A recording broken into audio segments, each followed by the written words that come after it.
Hello friends, എല്ലാവർക്കും നമസ്കാരം. നിങ്ങൾ ഏവരും കാത്തിരിക്കുന്ന ഗൗതമിന്റെയും നന്ദയുടെയും നാളത്തെ വിശേഷത്തിലേക്ക് എല്ലാ കൂട്ടുകാർക്കും സ്വാഗതം. എല്ലാവർക്കും നല്ലൊരു ദിവസം ആശംസിച്ച് നമുക്ക് നാളത്തെ വിശേഷത്തിലേക്ക് കടക്കാം. അതിനു മുമ്പായിട്ട് ആരെങ്കിലും ഈ ചാനൽ ആദ്യമായിട്ട് കാണുന്നുണ്ടെങ്കിൽ ഇതുവരെ സബ്സ്ക്രൈബ് ചെയ്ത് വെച്ചിട്ടില്ലെങ്കിൽ തീർച്ചയായിട്ടും ഒന്ന് സബ്സ്ക്രൈബ് ചെയ്ത് വെച്ചോളൂ കേട്ടോ. അതിനോടൊപ്പം മാക്സിമം എല്ലാവരും നമ്മുടെ വീഡിയോ ഇഷ്ടപ്പെടുകയാണെങ്കിൽ എല്ലാവരും ഒന്ന് ലൈക്ക് അടിച്ചിട്ട് പോകാവുള്ളേ. അപ്പൊ നമുക്ക് നേരെ നാളത്തെ വിശേഷത്തിലേക്ക് തന്നെ കടക്കാം. അപ്പൊ ഇന്നത്തെ ഫുൾ വിശേഷമൊക്കെ നിങ്ങൾ കണ്ടിട്ടിരിക്കുകയാണ്. ഇനിയിപ്പോ നാളെ സംഭവിക്കാൻ പോകുന്നത് പ്രമോയിലൂടെ കുറച്ചൊക്കെ നിങ്ങൾ അറിഞ്ഞു കാണും. ആ ഒരു വിവാഹ വാർഷികം, അത് നമ്മുടെ നന്ദേനെ ബോധിപ്പിക്കാൻ വേണ്ടി തന്നെയാണ് അങ്ങനെ ഒരു വിവാഹ വാർഷികം സംഘടിപ്പിക്കുന്നത്. അരുന്ധതിയും ലക്ഷ്മിയും ഒക്കെ ചേർന്ന്. ലക്ഷ്മിയുടെ ഈ ഒരു മാറ്റം എന്ന് പറയുന്നത് വല്ലാത്ത മാറ്റം അല്ലേ. നന്ദമോളെ എന്ന് വിളിച്ചു കഴിഞ്ഞിട്ടുണ്ടെങ്കിൽ പൂർത്തീകരിക്കത്തില്ല. അതുപോലെ ആയിരുന്നു നന്ദയോടുള്ള സ്നേഹം.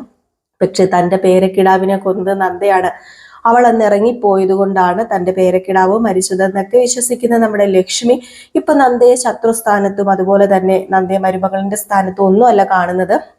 അപ്പൊ അത് ശത്രുവിന്റെ സ്ഥാനത്താട്ടോ കാണുന്നത്. സോറി, ക്ഷമിക്കണം, നമ്മുടെ വാക്കുകളിൽ എന്തെങ്കിലുമൊക്കെ തെറ്റുണ്ടെങ്കിലും അത് ക്ഷമിച്ചേക്കണം കേട്ടോ.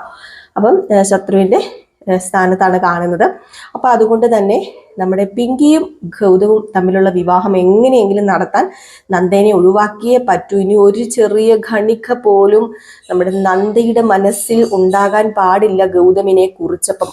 അതിനു വേണ്ടിയാണ് കേട്ടോ ഈ പരിപാടിയൊക്കെ കാണിച്ചു കൂട്ടുന്നത്. ഇപ്പൊ ഇതിന്റെ കൂടെ നമ്മുടെ ഗൗതവും ഒരു തരത്തില് ഇവരുടെ ഒപ്പം നിൽക്കുന്നുണ്ട്. കാരണം ഗൗതമിനും അറിയാം നമ്മുടെ നന്ദേനെ കൊണ്ടുവരാൻ ഇഷ്ടമാണ് കേട്ടോ. ഗൗതമിന് ഇപ്പോഴും ഇഷ്ടമാണ്. പക്ഷെ നിർമ്മല് കല്യാണം കഴിച്ചാണല്ലോ. അപ്പൊ നന്ദേനെ ഇപ്പൊ എങ്ങനെ കൂട്ടിക്കൊണ്ടുവരും? അതുമല്ല, ആ ഒരു രീതിയിലാണല്ലോ നന്ദേനെ കാണത്തുള്ളൂ. അപ്പൊ അതാണ് ഗൗതമിന്റെ ഏറ്റവും വലിയ പ്രശ്നം എന്ന് പറയുന്നത്. ആ കുഞ്ഞൊന്നുമല്ല ഗൗതമിന്റെ പ്രശ്നം, നമ്മുടെ നന്ദയെ നിർമ്മൽ വിവാഹം കഴിച്ചു എന്നുള്ളതാണ്.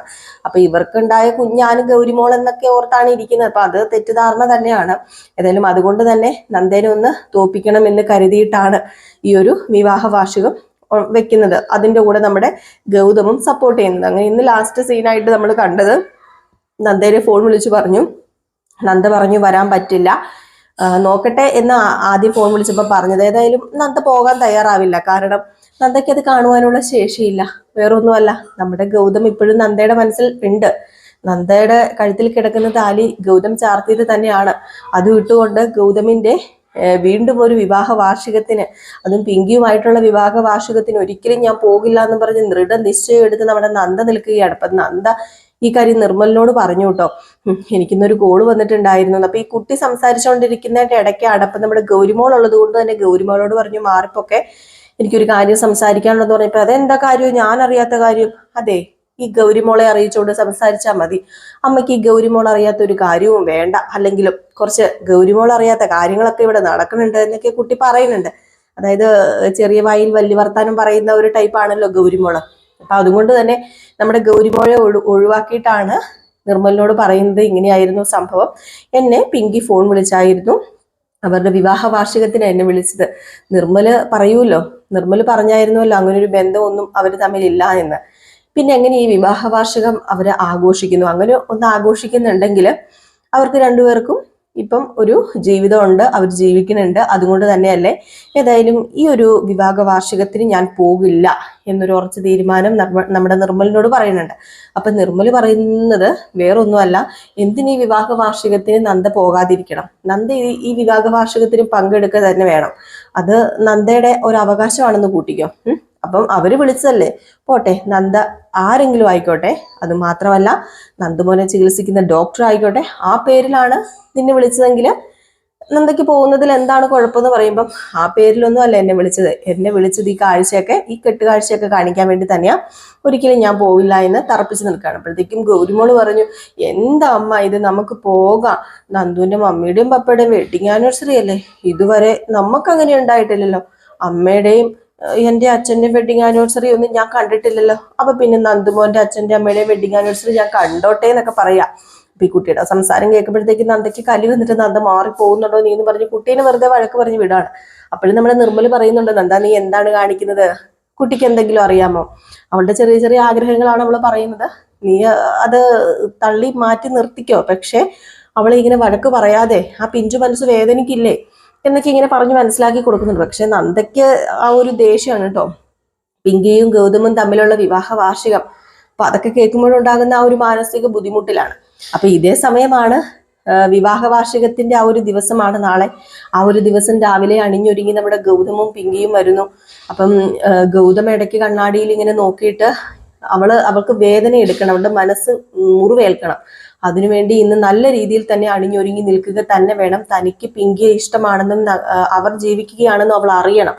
അവളുടെ മനസ്സ് അങ്ങനെ മുറിവാകണം. അതുകൊണ്ട് തന്നെ ഓക്കെ, ഞാൻ അണിഞ്ഞൊരുങ്ങും എന്ന് പറഞ്ഞുകൊണ്ടാണ് നമ്മുടെ ഗൗതം നല്ല രീതിയിൽ തന്നെ അണിഞ്ഞൊരുങ്ങി നിൽക്കുന്നത്. ഇതേപോലെ തന്നെ അണിഞ്ഞൊരുങ്ങി നിൽക്കുന്ന വേറൊരാളുണ്ട്, നമ്മുടെ പിങ്കി. പിങ്കിക്ക് എന്തോ വാശിയോ വൈരാഗ്യമോ ഒന്നും ആരോടൊന്നും കാണിക്കുന്നില്ല എങ്കിലും മനസ്സിൽ നമ്മുടെ പിങ്കിക്ക് ഉണ്ട് കേട്ടോ. ഗൗതമിനെ വിട്ടുകൊടുക്കാൻ പാടില്ലല്ലോ. പക്ഷെ നമ്മുടെ പിങ്കി വലിയ രീതിയിൽ വാശിയും വൈരാഗ്യവും ഒന്നും കാണിക്കുന്നില്ല. ഇതേ സമയമാണ് നമ്മുടെ നന്ദ വരുന്നില്ല. നന്ദേനെ വിളിച്ചു, നന്ദ ഇതുവരെ എത്തിയില്ല. അപ്പൊ നന്ദ വരുന്നില്ല എന്നറിഞ്ഞത്. അപ്പൊ നന്ദേനെ കാണുന്നുമില്ല, നന്ദ വരുന്നുമില്ല. അപ്പോഴത്തേക്ക് അരുന്ധതിയും ലക്ഷ്മിയും വന്ന് ചോദിച്ചു, ഇതെന്താ നന്ദ വരാത്തത്, ഇതെന്താ നന്ദേനെ കാണുന്നില്ലല്ലോ, പിങ്കി നീ ഫോൺ വിളിച്ചില്ലേ എന്ന് ചോദിച്ചപ്പോഴത്തേക്കും ഞാൻ വിളിച്ചായിരുന്നു, വരുമോ ഇല്ലയോ എന്ന് അറിയത്തില്ല എന്നിങ്ങനെ പറഞ്ഞപ്പോഴത്തേക്കും അതെങ്ങനെ ശരിയാവും പിങ്കി, ഞാൻ നിന്നോട് പറഞ്ഞതല്ലേ അവൾ ഇത് വരണം, അവൾ ഇത് കാണണം എന്നൊക്കെ പറഞ്ഞപ്പോഴത്തേക്കും നമ്മുടെ ഗൗതം ചോദിക്കാണ്, അപ്പൊ അവള് കാണാൻ വേണ്ടി അവളെ ബോധിപ്പിക്കാനാണോ നിങ്ങൾ എല്ലാവരും കൂടെ ചേർന്ന് ഈ വിവാഹ വാർഷികം സംഘടിപ്പിക്കുന്നത് എന്നിങ്ങനെ ചോദിക്കുമ്പോഴത്തേക്കും അത് പിന്നെ അവള് കാണണമല്ലോ, അവളെ ബോധിപ്പിക്കാൻ വേണ്ടി മാത്രമല്ല, ഇത് എന്നെ ബോധിപ്പിക്കാൻ വേണ്ടിയും കൂടെ ഞാൻ ഈ വിവാഹ വാർഷികം വെച്ചത്. അത് വേറൊന്നും കൊണ്ടുമല്ല, അവൾക്കൊരു ജീവിതമുണ്ട്, എനിക്കൊരു ജീവിതം വേണ്ടേ എന്നിങ്ങനെ പറയപ്പോഴത്തേക്ക് നമ്മുടെ പിങ്കി ഗൗതമിന്റെ മുഖത്തേക്ക് ഇങ്ങനെ നോക്കുകയാണ് കേട്ടോ. കാരണം നമ്മുടെ ഗൗതമിന് വന്ന ആ ഒരു മാറ്റം അത് പിങ്കിയോടുള്ള നന്ദയോടുള്ള വൈരാഗ്യമാണെന്ന് പിങ്കിക്ക് നന്നായിട്ട് അറിയാം. പക്ഷേ നമ്മുടെ നന്ദ ഇപ്പോഴും ഗൗതമിനെ മനസ്സിൽ കൊണ്ട് നടക്കുന്ന ഒരു ഭാര്യയാണെന്ന് അറിയില്ല. പിങ്കിക്കും അറിയില്ല, ഗൗതമിനും അറിയില്ല. ഏതായാലും അപ്പോഴാണ് നമ്മുടെ നന്ദുമോന്റെ പിടിവാശി. നന്ദുമോൻ ആകെപ്പാടെ വാശിയാട്ടോ. നന്ദുമോനാണെങ്കിൽ ഞാൻ ഈ ഒരു ഫംഗ്ഷനിൽ പങ്കെടുക്കണമെങ്കിൽ എൻ്റെ ഗൗരിയും വരണം, അതുപോലെ ഗൗരിയുടെ അമ്മയും വരണം, ഡോക്ടർ ആൻറ്റി വരാതെ ഞാൻ ഈ ഒരു ഫംഗ്ഷനിൽ പങ്കെടുക്കില്ല എന്നും പറഞ്ഞുകൊണ്ട് കുട്ടി വരെ അടച്ചിട്ടിരിക്കാനും തുടങ്ങി. വാതിൽ പോലും തുറക്കാൻ പറ്റത്തില്ലാത്തൊരവസ്ഥ. കുട്ടി അങ്ങനെ ഭയങ്കരമായിട്ടും ശാഠ്യം കാണിച്ച് നിൽക്കുകയാണ്. മോഹിനിയാണെങ്കിലും ഇതെന്ത് കൂത്തായത്, ഇതിൻ്റെയൊക്കെ വല്ല കാര്യമുണ്ടോ, ഇതെന്താ കാണിച്ചു കൂട്ടുന്നത്, ആ ചെറുക്കൻ്റെ ഒപ്പം എല്ലാവരും താളം തുള്ളുവാണോ, അവൻ പറയുന്നതെല്ലാം സാധിച്ചു കൊടുത്തിട്ടല്ലേ അട്ടേനെ പിടിച്ച് മെത്തേ കിടക്കുവോ എന്നൊക്കെ പറഞ്ഞുകൊണ്ട് ഓരോ ഡയലോഗ്സുകളൊക്കെ ഇങ്ങനെ ഇറക്കി വിടുന്നുണ്ട് മോഹിനി. എനിക്ക് വലിയ താല്പര്യമില്ലല്ലോ ഈ ഒരു വിവാഹത്തിനോട് തന്നെ. അപ്പം ഈ സമയത്താണ് നമ്മുടെ പിങ്കി പറഞ്ഞത്, ഗൗതം എന്നാണെങ്കിലും ഞാൻ വിളിച്ചിട്ട് വന്നില്ല, അപ്പൊ പിന്നെ ഗൗതം ഒന്ന് പോയി വിളിക്കുക പ്ലീസ്, ഗൗതം ഒന്ന് വിളിക്കുക, എനിക്ക് ആരെയും കാണിക്കാനോ ബോധിപ്പിക്കാനോ ഒന്നുമല്ല, എൻ്റെ കുട്ടിയുടെ സങ്കടം കാണാൻ എനിക്ക് വയ്യ, അതുകൊണ്ട് തന്നെയാണ്. അവൻ കണ്ടില്ലേ മുറി അടച്ചിട്ടിരിക്കുന്നത്, അവൻ തുറക്കുന്നു പോലുമില്ല, അവൻ എനിക്ക് വാക്ക് കൊടുക്കണം, ആ വാക്ക് കൊടുത്താലേ അവൻ ഇറങ്ങി വരത്തുള്ളൂ, അതുകൊണ്ട് ഗൗതം പോയി വിളിക്കണമെന്ന് അറിയാം. ഏതായാലും ഗൗതം ലാസ്റ്റ് സമ്മതിച്ചു കേട്ടോ. ഈ കുട്ടിയുടെ വാശിക്ക് മുന്നിൽ സമ്മതിക്കേണ്ട ഒരു അവസ്ഥ വന്നു. അങ്ങനെ നമ്മുടെ ഗൗതം നന്ദയുടെ അടുത്ത് പോയ ഈ ഒരു സമയത്ത് കുട്ടിയെ റൂമിനകത്ത് നിന്ന് വെളിയിൽ ഇറക്കുകയാണ്.